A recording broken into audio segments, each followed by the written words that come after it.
Assalamualaikum warahmatullahi wabarakatuh. Pertama-tama, marilah kita panjatkan puji dan syukur kita atas kehadirat Allah Subhanahu wa Ta'ala yang telah memberikan kita kesehatan hingga kita dapat beraktivitas sekarang. Hari ini untuk menambah ilmu dalam pelajaran Sistem Informasi Manajemen. Saya hormati Bapak Ali Ikhwan MKom sebagai dosen pengampu kami dan kami sayangi teman-teman sekalian. Kami akan mempresentasikan materi kami mengenai Computer Based Information System atau CBIS. Langsung saja kita ke materi yang pertama yang akan disampaikan oleh teman saya, Rizka. Pengertian CBIS, Computer Based Information System adalah suatu sistem informasi yang menggunakan teknologi komputer untuk melaksanakan beberapa atau semua tugas yang direncanakan. Sejarah CBIS, sistem informasi telah digunakan selama berabad-abad. Misalnya, mereka digunakan oleh pedagang, tentara, atau bahkan pemerintah untuk mencatat transaksi serta melacak pengeluaran dan lain sebagainya. Meskipun berbagai alat yang sudah ada seperti sempoa dan kalkulator, dasar yang menyederhanakan prosesnya butuh waktu berhari-hari, berminggu-minggu, atau bahkan berbulan-bulan untuk mendapat jawaban yang kompleks. Tidak sampai munculnya komputer canggih bahwa sistem informasi menjadi dinamis dan mampu memberikan jawaban dengan cepat. Lahirnya Computer Based Information System. Seiring dengan kemampuan untuk menyimpan data yang dikembangkan secara elektronik, organisasi dengan cepat menyadari bahwa manfaat teknologi informasi berbasis komputer yang dapat memberikan informasi untuk memandu terciptanya keputusan. Secara bertahap, organisasi mengembangkan CBIS terintegrasi yang memiliki kemampuan untuk mengelola dan memantau kinerja seluruh organisasi hingga sekarang saat ini. Tujuan CBIS. Tujuan utama CBIS adalah sebagai solusi perangkat lunak untuk akuntansi, pengajian, manufaktur, pembelian dan distribusi, dan lain sebagainya. Tren terbarunya yaitu adalah bagi organisasi untuk mengintegrasikan solusi software atau perangkat lunak mereka yang terpisah sehingga memungkinkan bagi manajemen untuk memantau apa yang terjadi di mana saja dalam organisasi secara real time.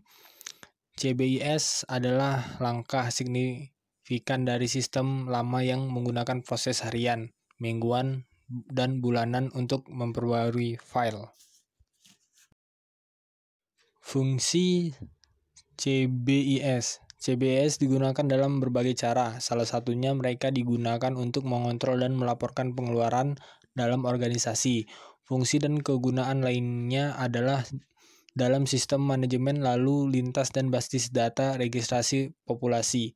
Sebagai contoh, misalnya sebuah langkah menuju rekam medis elektronik berarti bahwa dokter dapat melihat riwayat medis pasien secara online dan meningkatkan kemampuan diagnostik mereka. Faktor kunci yang berkontribusi terhadap keberhasilan CBIS atau Computer Based Information System ini meliputi kemampuan untuk menangkap data secara menggunakan jaringan data, ketersediaan pusat data, dan menyimpan informasi sebelum dan sesudah memprosesan. Komputer yang kuat yang memproses data dengan cepat dan perangkat lunak mampu memproses informasi ini untuk memberikan jawaban yang dibutuhkan.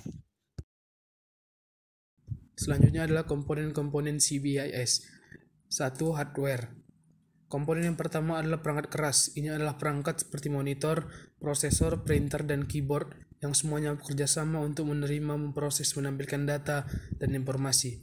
Yang kedua, software. Komponen CBIS yang berikutnya adalah perangkat lunak. Ini adalah perangkat atau program yang memungkinkan perangkat keras untuk memproses data.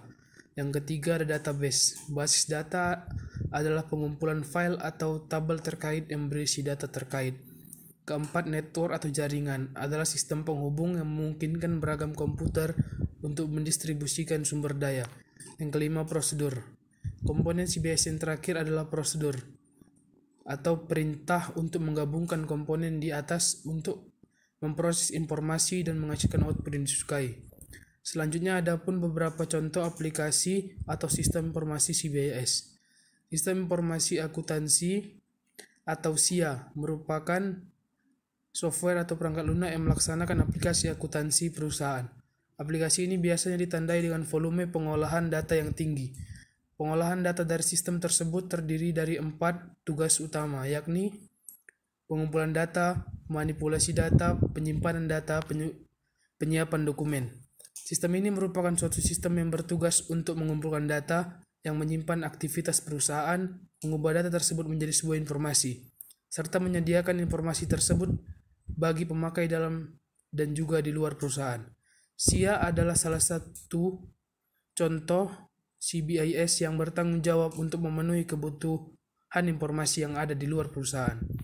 Yang kedua ada Sistem Informasi Manajemen.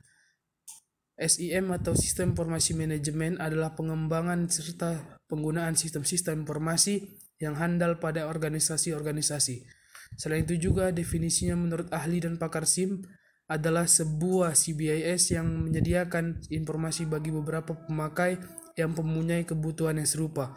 Fungsi yang terdapat dalam SIM atau Sistem Informasi Manajemen ini adalah meningkatkan aksesibilitas data yang disajikan secara sempurna, menjamin tersedianya kualitas dan juga keterampilan dalam memanfaatkan sistem informasi secara kritis, mengembangkan proses perencanaan yang efektif, mengidentifikasi kebutuhan-kebutuhan akan keterampilan pendukung seperti sistem informasi, menetapkan investasi yang akan diarahkan pada sistem informasi, memperbaiki produktivitas pada pelaksanaan pengembangan dan pemeliharaan sebuah sistem.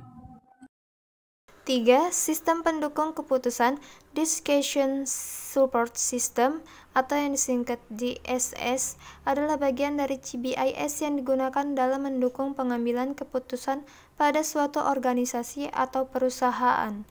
DSS juga dikatakan sebagai sistem komputer yang mengolah data menjadi informasi untuk mengambil keputusan dari kasus tertentu. 4. Office Automation atau yang disingkat OA atau juga sistem otomatisasi kantor merupakan sebuah rencana untuk menggabungkan teknologi tinggi melalui pembaruan proses pelaksanaan pekerjaan untuk meningkatkan produktivitas pekerjaan. 5. Sistem pakar atau expert system adalah suatu aplikasi dari perangkat komputer yang mengandung pengetahuan dari satu atau lebih ahli manusia tentang suatu bidang tertentu. Jenis program sistem ini pertama kali dikembangkan oleh Periset Kecerdasan Protesis pada tahun 1960-an serta tahun 1970-an yang kemudian diterapkan secara komersial selama tahun 1980-an. Bentuk umum dari sistem pakar atau expert system yaitu adalah program yang dibuat berdasarkan suatu set rule atau aturan yang menganalisis informasi tentang suatu masalah spesifik serta analisis matematis dari kasus tersebut. Tergantung dari desainnya, sistem pakar ini pun dapat merekomendasikan suatu rangkaian dari tindakan penggunaan agar dapat melakukan koreksi, serta sistem ini dapat memanfaatkan kapabilitas penalaran untuk mencapai dan mendapatkan suatu simpulan. Baiklah, hanya itu saja yang dapat kami sampaikan kepada teman-teman sekalian. Jikalau ada kekurangan atau kesalahan kami dalam berkata-kata, mohon dimaafkan. Kita akhiri dengan alhamdulillah.